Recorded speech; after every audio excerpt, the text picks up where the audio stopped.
Welcome, welcome, welcome. There's a lot of activity in the talent portrait area. Somebody let them know. Welcome y'all to our 4th annual Black Love Summit. We are very excited to be able to welcome you all to this space, as well as our virtual audience. We have a live stream all over the country, or maybe the world, I don't know where people are, that is thankfully presented by our friends at Target, who have just been such great partners. And so we're just thrilled to have a live stream audience. We're beyond thrilled to have y'all in the room. I see so many faces that I know and love. Who are we, by the way? Why are we here? Why are we even? Black Love. Okay, we are Black Love. You know who else is Black Love? All right, tell me more. Y'all know he don't like to be the one talking, so I gotta ask him questions. It's a panel. What's your name? I am Mrs. Codie Elaine Oliver. Mr. Codie Elaine Oliver. I'll take it. We're Tommy and Codie Oliver. I'm Tommy. He's Tommy. We created the Black Love docuseries. And do you want to say more about that? Like what? I don't know. Look, y'all know. If you know anything about Tommy, he does what he wants. So I'm just, here to play along. But really, we're here to welcome you guys. And to I wanted to say a little bit about why we do this, why we created the Black Love docuseries, which was to highlight us in happy, loving relationships, because the media and entertainment will do everything they can to tell us it's not possible. So it's really about us being loved on, whenever, wherever we can be, and building healthy, happy, strong families. This is what he does, and it's okay. It's been a journey. Still gets mad about it. It's been a journey, which is why at the end of today we have this conversation called Behind the Scenes, because we started doing this when we were dating. When we were engaged. We started doing these interviews, and we've had to learn each other, because we barely knew each other when we got engaged.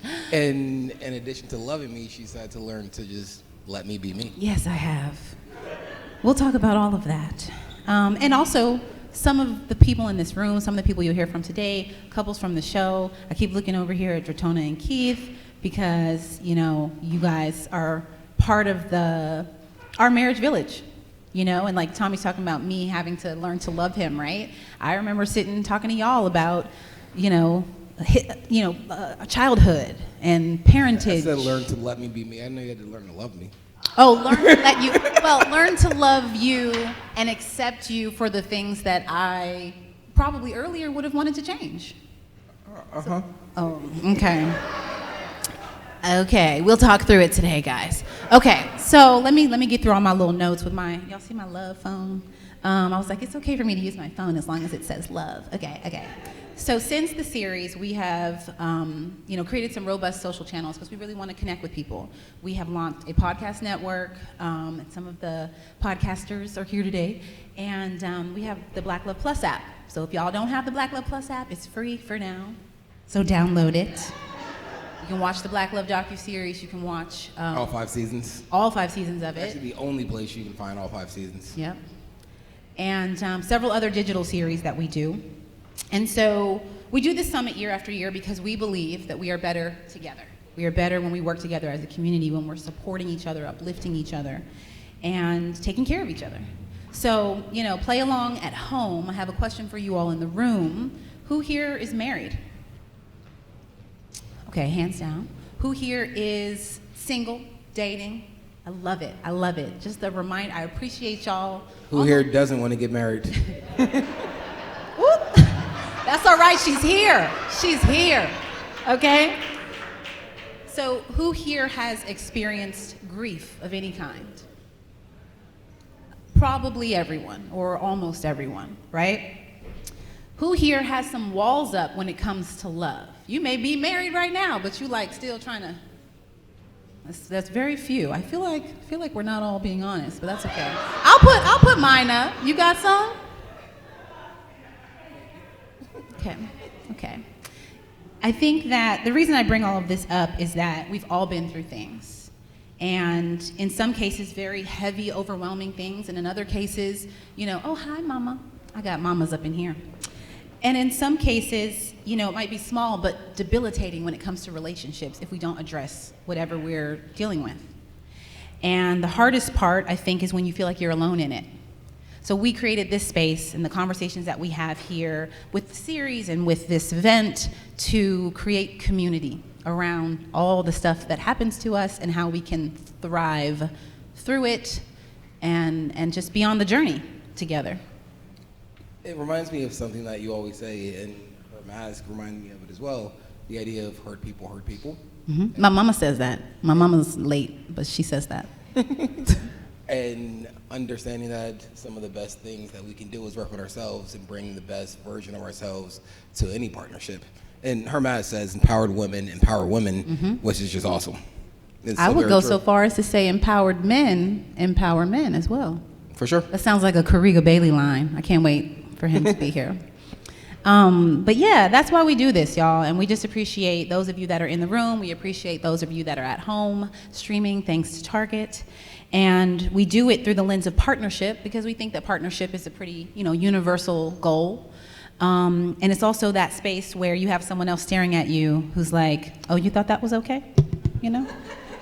He'd be looking at me like that all the time. He was looking at me like that behind this curtain, okay? So all of that said. What'd I do? I mean, yeah, you always trying to check me. But I need to be checked. We all need a partner. I'm sorry, what? I thought I was talking to them. No, I thought you were taking a picture, you know what I'm saying? You know, it's helpful to have a partner. It's helpful to have soulmates, and sometimes those come in the form of friends that tell us about ourselves, right? And help us become the best versions of ourselves. And today in this room, we should all be that to each other, okay? We are the community. So that said, we're gonna start our first conversation about the Benjamins, about money, money, money. And we have two couples who actually both are entrepreneurs, but like both couples are entrepreneurs who are here to talk about their journey in figuring out like how to communicate around money, how to, you know, talk when things are really good for one and really bad for the other. And a good friend of mine, Dr. Allycin Powell-Hicks, we asked to come to chat with them. Rather than a finance expert, we wanted to talk about like the communication aspect of money issues in relationships. Like, how do we get through it? So, and one of the couples is a surprise couple, by the way. So without further ado, if we can get a little bit of Benjamins, will we still hear me over a good tune? Because y'all know I get hyped with some music, you know? What you got, Christina? What you got? Okay. So I don't know what order they're gonna walk out here, but we have Dr. Allycin Powell-Hicks.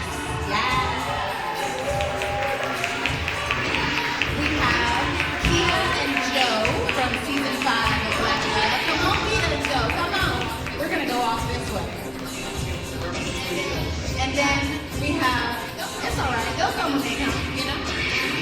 And we have Angel, Laketa Moore, that shit, Angel, and hubby, Marcus on the gram, Marcus Tanksley. All right, I'm out. I feel like we all got the like assignment today, and it was like sparkle, silver, white, black. We all got it. We got it. I feel like we came looking a little bit like money. We showed up. All right, y'all, so clearly they don't have me out here to give y'all like financial tips. Like I'll have all y'all going to jail if I do your taxes. That's not why I'm here. But we're here to talk about having tough conversations, because financial conversations is like the #1 reason relationships break up. And so how do we have tough conversations about things that are as important as something like finances? So y'all can feel free to give all the advice. You probably know everything way more than I do. No, we don't. Don't believe the lie. Discussion with our CPA, she was like, what are y'all doing? We were like, we don't know. We don't know. Yeah. I used to be the shoebox person, and then we went digital, so now I'm like, I don't know, look at that text message I got? I don't understand. Shoebox, really? I used to be a shoebox person. Yeah. Anyway, so I'm gonna have everybody tell us what they do. Obviously, we already know y'all names. What you do and how long y'all been married. So who wants to start? Okay. Well, again, even though you know our names, I'm Angel. This is, And we've been married for 14 years, Together for, 17. I'm just saying, she Okay, thank you. It's correct me. every time I'm gonna correct you. We are both content creators and hosts. We just actually started our business together in June, so that definitely changed. Yes, Yeah. it changed our conversation around money drastically now that we're business partners. Right. But I'm an actress, a host, and a stand-up comedian by trade. I am now a social media influencer. Look at you. As of what, May? As of May. Yes. But I mean, I was stepping into the whole realm with Angel, and then we started going over the numbers. I was like, I'm actually losing money going to work. There you go. Yeah. So did an early retirement from the 9 to 5, and now I'm doing this, and lost again after 20 years of experience of knowing what I was doing. Oh, you lost your Oh confused. yeah, I'm still lost. Clearly we lost. We talked to the CPA.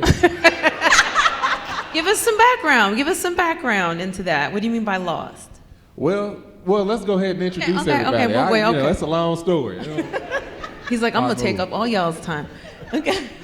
All right. Yes, I am Keita. I like to be called Keita Pub Diva. Diva, my diva's in the building. I refer to that to all of my ladies. I'm Keita Pub Diva. And I'm Joe. This is the the sidekick. the sidekick. This is my rider. We have been together since there were, tape cassettes? No, I'm joking. We've been together forever, it seems like, but we've been joined. And on a video shoot. We did. I was dropping it way hot. I love that. But we did meet on a video shoot. Shout out to Ludacris. But we've been joined at the hip together for 5 years. But 12, I want to say. You'll notice that the men just kind of fall back when it comes to those years. They're smart. They're smart. It's all a blur, to be honest with you. Nobody knows.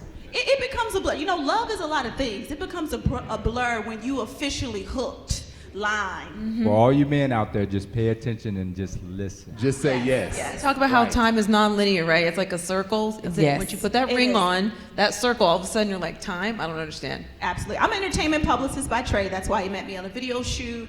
I used to manage athletes for 20 years now on a transportation company, a limousine company. Yes. All of that. So again, we are here. Oh, and I'm from Kentucky. Yes, Hey, there's 3 of us up thoroughbred. here I'm a from thoroughbred. Kentucky. Yes, Lexington, Kentucky, in the house. Well, that will be Louisville. I don't I'm know from about Chicago. Sorry.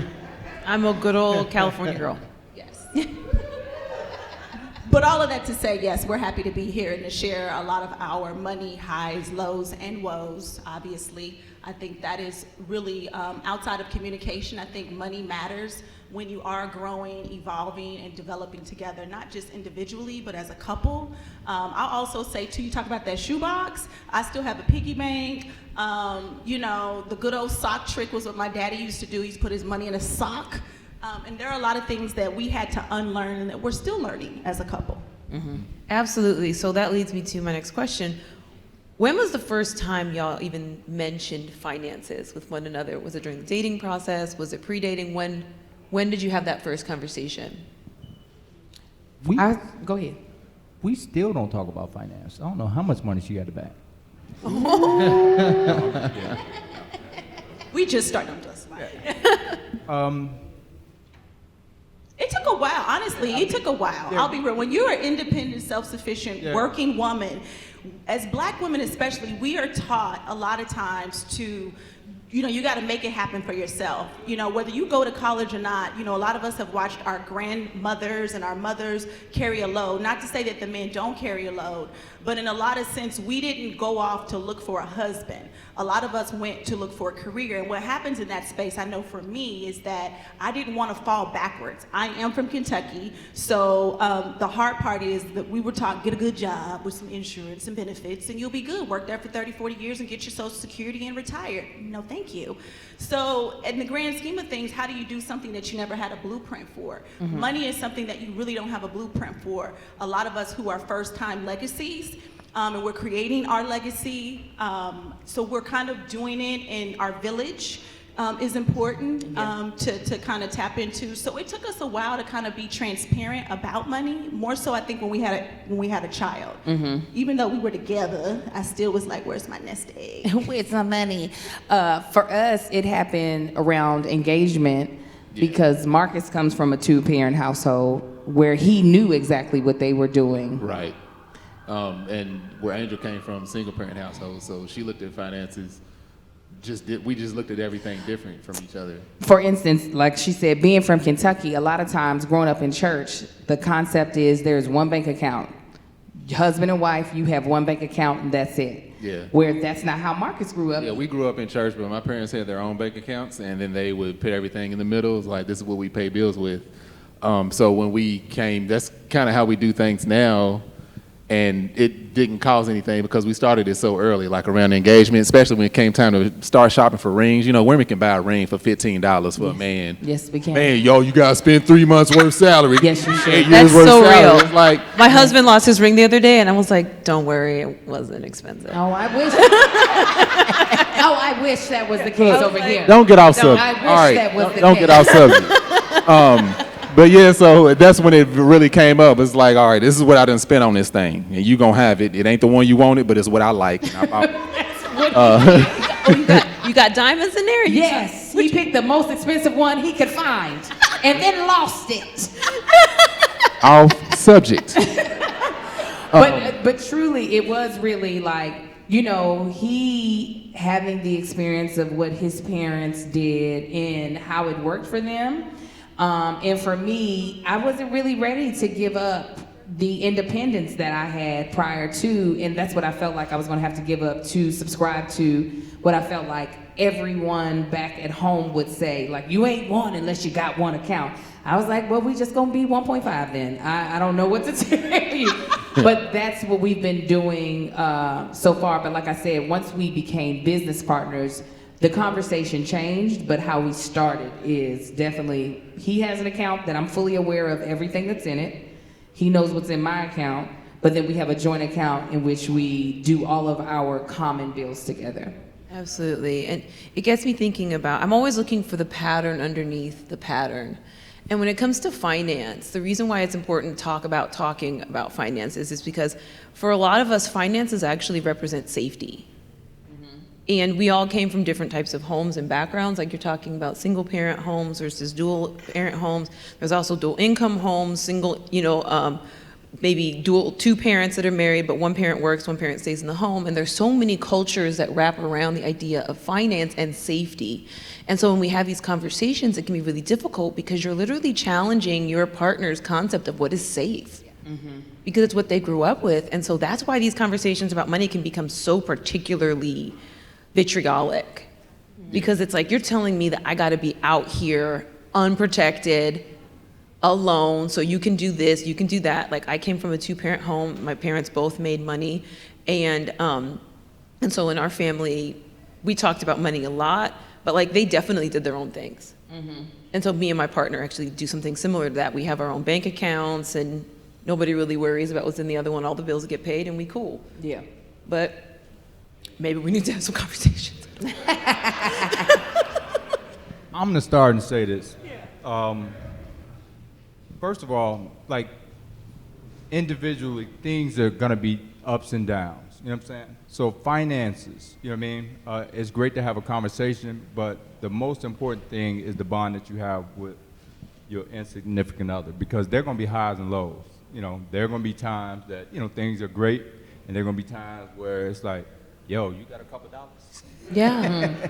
So, but, you know, most relationships, you know, people are compatible, you know, strengths and weaknesses. I know you give her $20, I can see her in 2 weeks and she probably got $19.50. I sure do.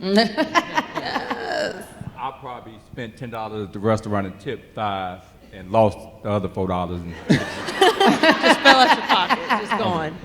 Now, I feel that's... Oh, go ahead. No, I feel that's important, though, knowing each other's strengths and weaknesses and knowing who should take the lead on specific things, because, like, that whole head of household thing, it's like you have a head of household, but it's like she always sees me as the head of the household. However, I I know when to seek Angel when there's a strength that she has that I don't. And that's part of being like a good partner. This is like knowing when to let that person take the lead. Like, hey, you handle that. Yeah. Because it's like what I started off saying at the very beginning, that's a safety thing. I had safety in my career because I've been doing it for 20 years. And I knew regardless of a pandemic, regardless of what happened, I knew how to go find another career, another job in that same field and be comfortable to where now I'm like, what you mean you want me to step away from my job? That doesn't make sense to me. And it took, what, like 5 years of convincing. Yes, dear And God. literally right before the months before I did it, like every week I was like, let's see these numbers again because that don't make sense. Right. And finally trusting her to the point because she's been stable in this, even though it looks a lot more rocky looking from the outside in. And I'm like, all right, I'm gonna trust you on this. Let's go ahead and do this. And that's that whole partnership thing of, again, knowing strengths and weaknesses and being responsible, but two, being trusting of your partner. And not only that, I think what has been helpful with me and Marcus is that we both realize we are not experts. We don't really know what we're talking about. I just want to make that clear. Nah. And that is why we have sought the advice of experts, because I think a lot of my friends that have had like arguments when it's come around money is because one person thinks they are the expert on it, where it's just like, well, you ain't no CPA. That's not what you do. That is not your job title. You do not have that as a degree. Nobody is coming to you to ask you what to invest in. You know what I'm saying? So for us, we both had the realization, especially recently, we have no idea what we're doing. And when we both come in without the ego of my way is the best way, my way will get us to the goal that we have in mind, once we both put that over in the trash, and we're like, well, let's find people that we can trust, that we can say that their opinion is valid, and then we can decide as a couple, how do we move with the right advice in mind? It keeps us from having our ego squashed, feeling like somebody is trying to take advantage. We trust each other, but you never want to feel like you're being taken advantage of in the relationship, is because we have both fully admitted we don't know what we're doing. Yeah, CPA is like, both y'all stupid. This is what you need to do. Exactly. You gotta have that third party that's Yes. like, no. Absolutely, yeah. That's scary. I got this. That's very scary. I think you guys mentioned trust. It's funny you mentioned trusting. I think a lot of the way we see money is based on our trauma. And for me, growing up, watching my parents live paycheck to paycheck, we've been evicted, watching my dad lose job. You talk about you had job security. My dad did not have job security. We were constantly moving every year. And so seeing that, it made me very traumatized by the lack of understanding the way money works. So when I did find myself making a lot of money, I hoarded it. I didn't know what to do with it. When I had a show. I made quite a bit of money, but even in that space, I didn't know how to invest it. I didn't seek out help. I didn't make smart decisions with that lump sum of money, because what happens is you're paralyzed. You really don't make a decision. So when I met him, he's like, well, what happened to money? I was like, I don't know. And luckily, when you think about your trauma and you think about how you look at money, that's how you come into your relationship in the love language. I say the financial love language really is based on your trauma growing up. And trauma isn't always bad. You could be in a house where your family is doing extremely well and they don't necessarily look at the dollar as a struggle. So you're quick to just, kind of do whatever you want to do with it. So when I got into this relationship with him, I didn't trust his leadership, because my father's leadership, I realized, in the money lane didn't lead us to a space of security. And for most women, you want security. Yeah. Not necessarily with guns and whips and chains, but security, right?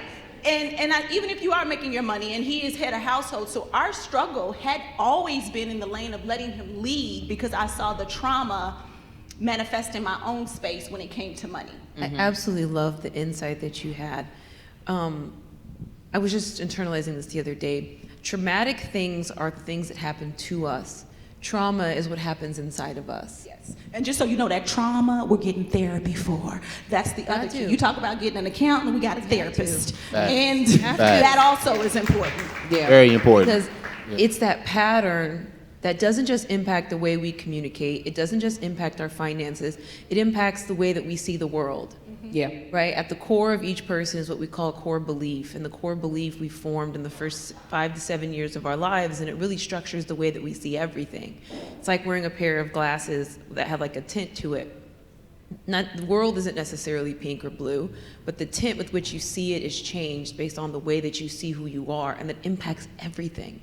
Yeah. And it impacts the way that we talk about finances, the way that we believe about finances, the way we show up in our marriage. And so having a conversation about one thing and working on one thing, going to therapy and dealing with it, it does one thing. It's called generalization. As we work on one issue in our life, it generalizes to other issues. And all of a sudden we notice that our job is going a little better and we're holding better boundaries. And all of a sudden we can tell our kids, like, no, you can't buy that. And so you killed it. Yeah. And you heard the rap in Jay-Z, speaking of music videos and dropping it like it's hot. You know, in the rap, I'm not good at the rap, so I really want in one you of those to, though. songs, he says, what's better than one billionaire? Two. And he's talking about his household. Everybody know them lyrics. Right? You know, and if you let that sink in, that isn't a novelty just to say because it rhymes. They are billionaires. And I think when you're able to water it, and when Beyonce talks about her legacy and leaving her children, you know, not just with her dresses, but with the legacy of what they've built and created, we really need to think about that. It's not about the latest bag, you know, or the latest this or that. You know, he actually has pulled me into, is it Bitcoin or some of that all stuff. the cryptos. All the That's the thing. Coin. Y'all, Yeah. if You you're know, not on Haunted Coinbase, coin, crypto coin, I'm not sure what it is. But Shibu Inu, I'm learning about it because I realize that money isn't always the money that you hold in your hand, because in a minute we're not going to be able to have a green dollar. They're going to get rid of that. So we got to be smarter about our investments in that space. everyone research. One thing that both of y'all mentioned that I think is really great is talking about head of household. And so when we have these narratives of head of household, what do we do if the head of household is in a financial situation and isn't able to financially bring in the lion's share of the money? Has that happened in either of y'all's relationship? And how did that go? How did you navigate that? Well, Marcus's goal has always been for his wife to make more money than him. When I was dating, when I decided to get married, I'm like, equal to or more, because I know what I'm gonna push myself to do. She needs to meet me or exceed that. Yeah, that is all. I know, you know, it's a lot of guys walking around with pride. It's like, if you need somebody to make less than you, then you're doing something wrong. And that's always been my thing. So, but on the other side, if you come, like, let's say if I'm head of household, I get into a financial situation where I'm not able to take care. Again, that's that team environment. That's that partnership that you have. The leader is not always going to be the strongest. For me, head of household does not equate to a number, because I would have known that we would have been in a predicament just because of what our fields were. Knowing the cap of what more than likely his field can make versus an entertainer. Entertainers can make a ridiculous amount of money for doing very little. You know what I'm saying? Just based off the cachet of their name. Or making very little from doing nothing. Exactly. Or being Doing a broke. lot. Listen, either way. So for me, that is not what head of household means. For me, it's about your hustle. If we ain't good, then I shouldn't be seeing you at home. You should be out here making sure things are happening. That's the way I feel, because that's the way I am. I got 4 kids. Ain't no way my kids are ever gonna be hungry. That's not even an option. As long as I got my limbs working and my brain is working, I'm gonna make some money. Now, I hustle.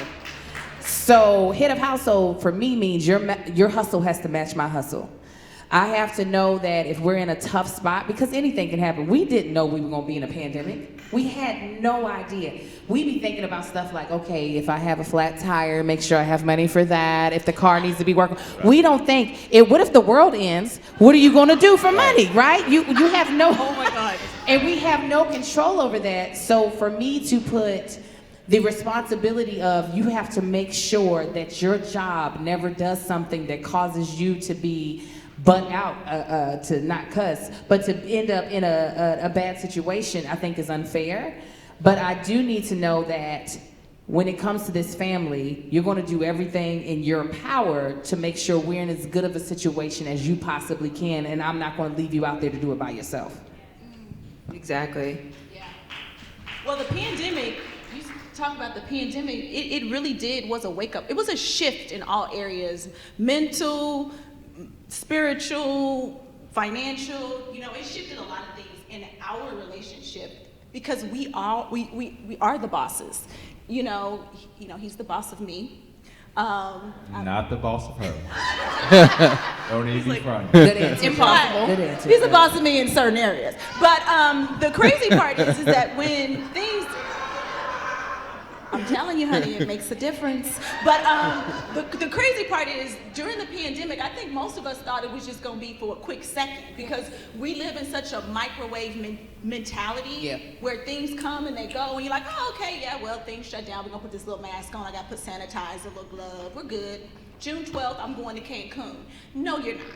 So in the shift of it all, I know that working in entertainment, I'm pretty sure you guys know it too, everything dried up. My clients was like, yeah, it's great, okay, so May we'll do this. By July, they were like, that retainer won't be coming until further notice. Excuse me, what? So I lost all my clients literally within 30 days. And that's called, as you said, that's called destitute. You're like, what am I gonna do? What's next? Because you didn't know when the world was gonna open up. And I'm pretty sure everybody else had their situations as well. He works in the transportation, works with athletes. There were no games, wasn't nobody catching no Ubers. Where was we going? So it really did shift a lot when it came to what now. And it really made you think about a plan. And I think a lot of us don't have a plan, like Angel said, when it comes to those things other than a AAA card. Right. Like, imagine the days when that's all we had to think about. Yeah, go ahead. Well, I'll say this, obviously we're talking about finances, but it's really about relationships and being honest and being open and learning. I don't know if it's true for you all, but a lot of us learn from mistakes. You know what I'm saying? Unfortunately, I worked with professional athletes for 20 years. My first NBA client was like my best friend. Now he's making millions.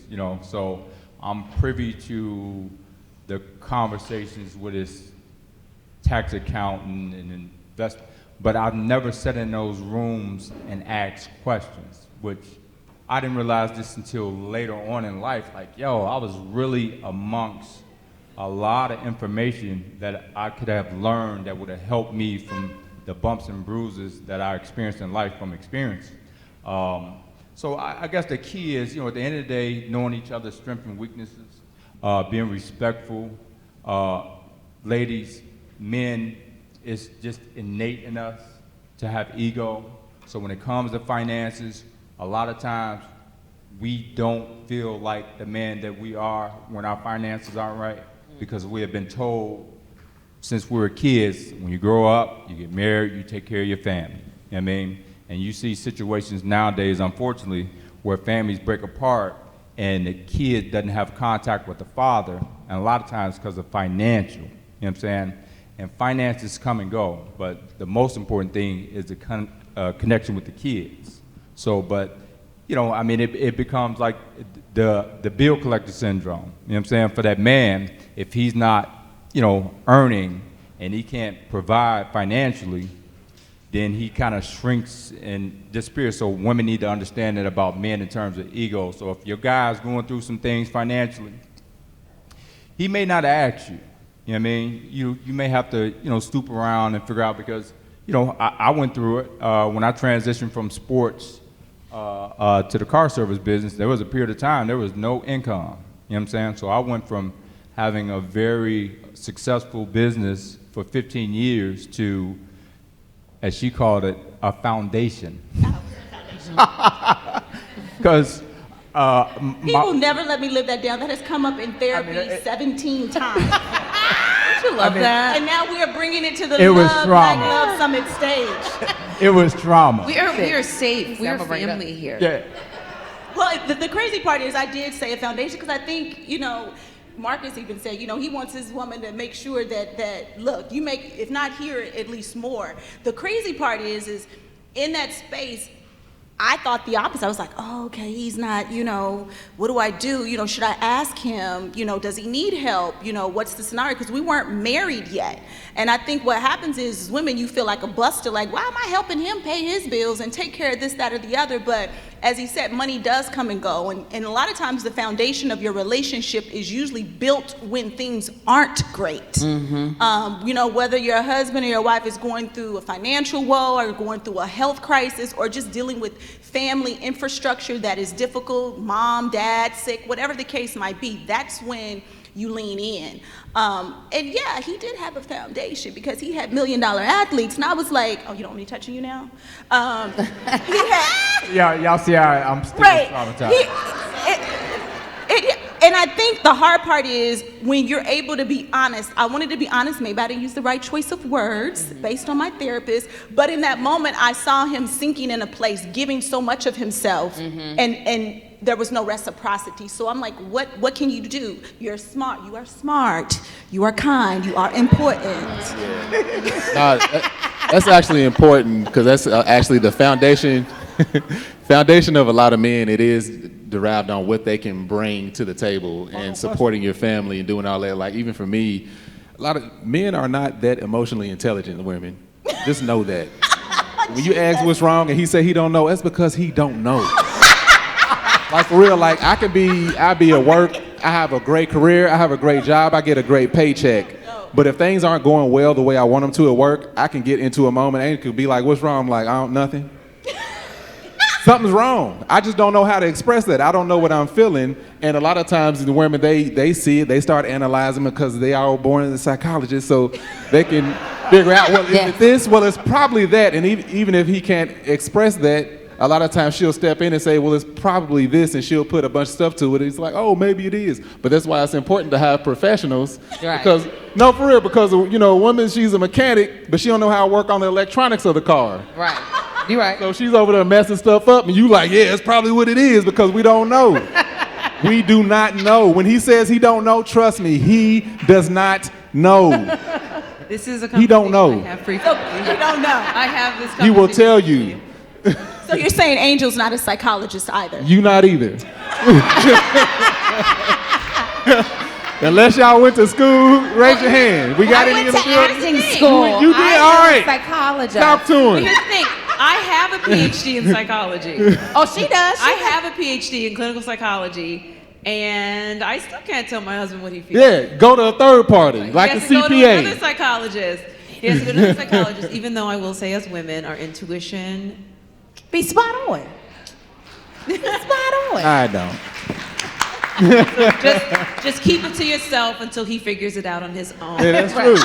It do be spot on. It be like something's wrong. Yeah, you right. What is it? I don't know. It's like he looked to the left and blinked 3 times. It has to be he's thinking about his boss. That's what it is. But y'all, I felt like, oh wait, were you gonna say something, Joe? No? Okay. Get a therapist. Get it. Yeah. I'm serious. No matter what aspect of your relationship, and don't wait till you need a therapist to get a therapist. Yes. You know what I'm saying? Proactive. Y'all getting along fine, make that a date night. Yeah. Hey, we got a therapist. You know what I mean? Because, I've said this before, in a relationship, she has her way of doing things, I have my way of doing things, and you need an official in the middle that can kind of help you better understand your partner and so forth. So a therapist is probably the best investment I've made into this relationship as a whole. And that can be in any aspect, whether it's finances or, you leaving the toilet seat down. And honestly, therapy is, I always say, it's our threesome. I mean, I would never do it that way, but that's the only way I'm gonna have someone else in my relationship. Yeah. That's the only threesome that I'm gonna approve in that space. But it'll help you understand the foundation, because when you meet, y'all talk about everything. I grew up this way, I grew up that way. With a therapist, they help you break down why she moves the way she moves, why she's insecure in this scenario, why I'm insecure in this scenario.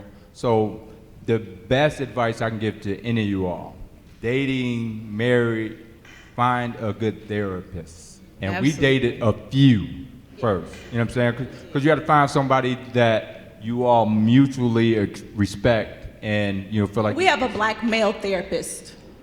Me and my husband have one too. You know, I had all the women, They're like, you know, in the unicorns. conversation, like, yeah, tell him what I said. Now in therapy, he's like, let me tell him, like, you think what he said makes sense? But I think mentally it helped out. And you're right, male or female, we had to date a few.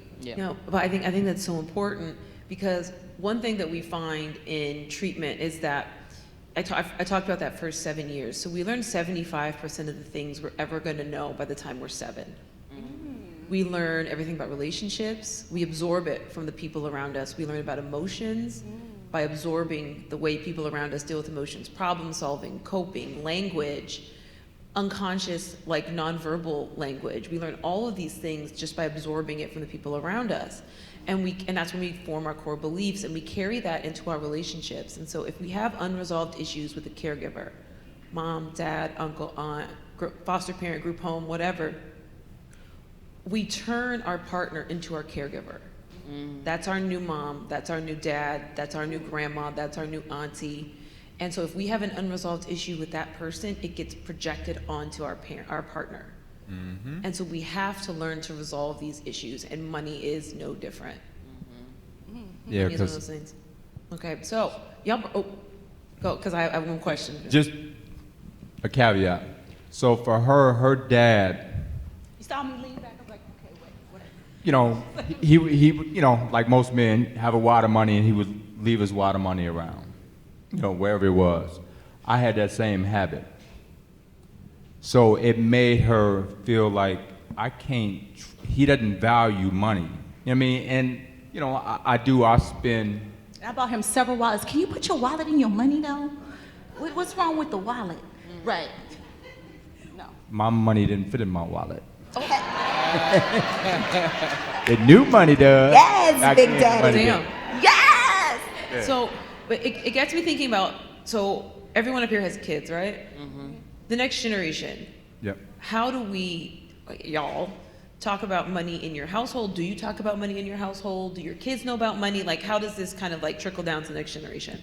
So a big thing that we're going to tackle before the end of the year is our family trust, because that's something that neither one of us had passed down from our parents. There's a thing of just, you know, and I don't want to like make this a generalization, but I am, in the black community, that like we're scrambling to put together funerals. Yes. We're scrambling trying to figure out who's gonna get grandma's jewelry, who's gonna get her couch. When we look Arguing at and fighting every time somebody dies is like. right over some living spaces furniture, where, you know, you look at other cultures and they are passing down real legacies, real stability. You know what I'm saying? I can buy a couch, right? But it cannot pass down, like, so that my children don't have a huge debt burden when they go to school. What are those things? So for us, we're trying to get our literacy together so that if one of us or both of us were to leave this earth, especially sooner than what we hope, that our children are set up in a way that, one, they can't mess their finances up. A trust that allows them to only have access to a certain amount of money a year. A trust that really, so that they can understand that what we're trying to set up for them is not just a payday once we die. You know what I'm saying? But something that gives them some security, the same security that a lot of other people who are not black have been afforded, because, you know, economically there's not all this there's not this whole systematic system that's set up for us to be broke, to set up for us to always be living paycheck to paycheck. So while our kids are kind of young, they have piggy banks. My oldest has a bank account. The youngest, he don't care about nothing. How old is everyone? He's two. He's two. We call him the little Awesome. Republican. He's a, even the conversations, now that, you know, the conversations that my dad had with me, I have similar conversations, but I've been able to live my own life and experience my own thing because, you know, in that generation, it was like, you have to save everything you can. So even though our oldest son, he's only 12, he's still a little young, but I know I need to have different conversations from him than that because I know now in, 2021, saving will not get you anywhere. You have to be able to invest. You have to be able to let your money work for you.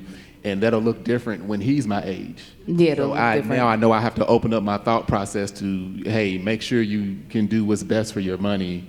And I'm slowly starting to have those conversations with the oldest, and it'll eventually turn into that with the others. But I see the difference in that, but from my father to. And real quick, to your point, and then I'll shut up. That's what we were doing in 2021, or that's the year we're in, right? Yeah. We've been saving our money. We've been making more money. That's what We've I been was gonna say. saving. So we talked to our CPA, and she was like, you need to spend all this money.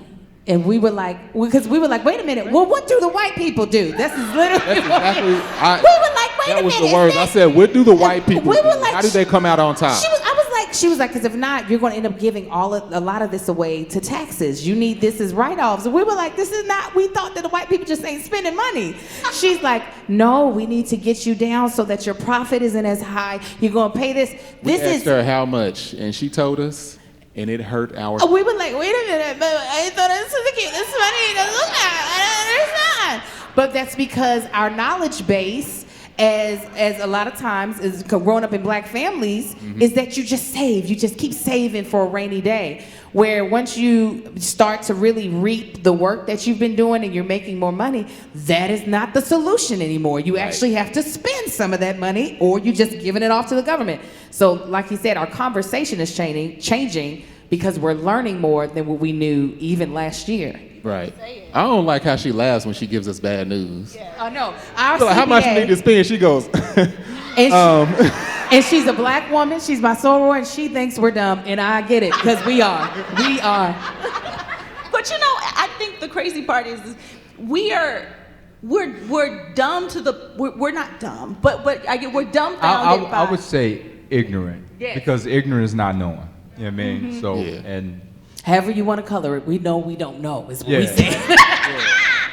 And that's the therapist's word. Most of us never learned about investing and things like that, because if you come from a household like mine, I mean, we didn't have money. You know what I'm saying? It was pay the bills. I mean, there were ups and downs where, we did things, but there was never a conversation about money in our household. So yeah, he actually. We have a 6-year-old. And we haven't messed him up yet, because you said by the time he's 7. Yeah, so we still got time. We got time. Got a few we months. got a little We got time not to mess our baby up, okay? No. We got about, But- he just turned 6, so we got about 342 days. Go ahead, sweetie. But out of the 30 plus years I've been working, I've been self-employed maybe about 28. I've resigned from every job I ever had. Didn't mean it was always ups and, always great. But that being said, I'm still learning. What I'm doing different is I'm having these conversations now with my son. She be looking at me like I'm crazy. I'll be like, yo, son, so this is your profit margin? She'll be like, he don't understand none of that. But I'm having these conversations now because I want him to be familiar with the terminology. You know what I mean? So we have an investment account on my phone that, I talked to him about stocks. We take money, we invest it. I told him that every company that's successful has an IPA. He's like, what is that? I was like, well, you like Disney movies, right? I was like, well, that's a company. You want to buy some Disney? So I let him actually purchase Disney, and I'll go through the app and I'll say, okay, so we made money today, so I'm having a conversation, and that's the key, learning so you can teach the youngins, and it's never they're never too young to start hearing about, finances. And how many people in here, show of hands, remember, well, I don't know, maybe I'm speaking. Brothers, let me say one thing. Oh, go ahead. Men. Well, first of all, we was talking about culturally. We don't use insurance policy the right way. We buy an insurance policy for $10,000 to pay for the funeral. Well, other people, they create generational wealth. through life insurance policies. You know what I mean? So while we out here buying bags, buying shoes, cars, rims, all that that don't mean nothing, that depreciates, please learn and educate. And I say learn and educate because my mom bought insurance policy. My grandmother's bought insurance policy. It was a $10,000 insurance policy. They had paid. They outlived the policy. So it's important to know what kind of policy you're buying. You know what I mean? But, my advice is learn, listen, find somebody who doesn't know. There's somebody in your circle that can teach you. If not, Google. I tell my son all the time, Dad ain't the smartest, Google is. That's Google it. I had one note just to say is a lot of us are by the show of hands. I remember when it came time for tax time. It was an exciting time to get those W-2s, My mom was like, I'm gonna go file my taxes, I'm gonna get my refund check and blah, blah, blah. When you reach a certain bracket, there's no such thing. No. It does not exist. You have people that get extensions because you're trying to figure out how not to pay money to Uncle Sam. And you wonder why the president, former, didn't want to show his taxes, because the more money you make, the more money you're gonna have to pay. But if you're smart about it and have a financial person to help walk you through it, those things can change. For the first time ever, when I realized that he had to write a check more than the salary that my mom made every year that she worked her entire life, I was like, you gotta write a check for how, what? Mm-hmm. Are you sure about that? My first MBA client called me and was like, what the hell are you doing? I was like, huh? He's like, dog, I ain't never paid that much. He had to write six-figure. It's information. I didn't know, you know what I mean? Because I didn't have tax shelters set up, Yeah. So to be transparent, it was a six-figure amount that he had to pay. He had to pay six figures to Uncle Sam. Which is ridiculous. My dad's never made six figures a year. So when you quantify that and look at it, it really is important, because your goal is not just to be rich, but to be wealthy in knowledge, to be wealthy in understanding what it is that you need to do, to be wealthy in being able to share. Don't hoard it. Don't keep it to yourself. Be able to give that to the people around you. Yeah. So cut down on the Instagram hours and do some research. Listen, Yeah, I mean. having these conversations, building these patterns is how we start to change the future. I've always believed that as we learn and change self, we're able to then change those around us. And as we all start to do that, we begin to change everything. Right? And so just by having these conversations, by opening ourselves up to working on our own patterns, we will begin to change the way that we relate to ourselves, the way that we relate to our own finances, the fear that we may have, the hesitation we may have to really looking in our bank accounts and being honest with ourselves and what all of this means, getting the help that we need so that we can pass it down to the next generation. Absolutely. So I absolutely want to thank every last one of you for being up here. I think I've gotten the sign that we have had our time. Yeah. You got the light. Whatever y'all learn, make sure you invest. That's the number one thing. And get a therapist. Yeah, Coinbase. therapist. Coinbase, y'all. Coinbase.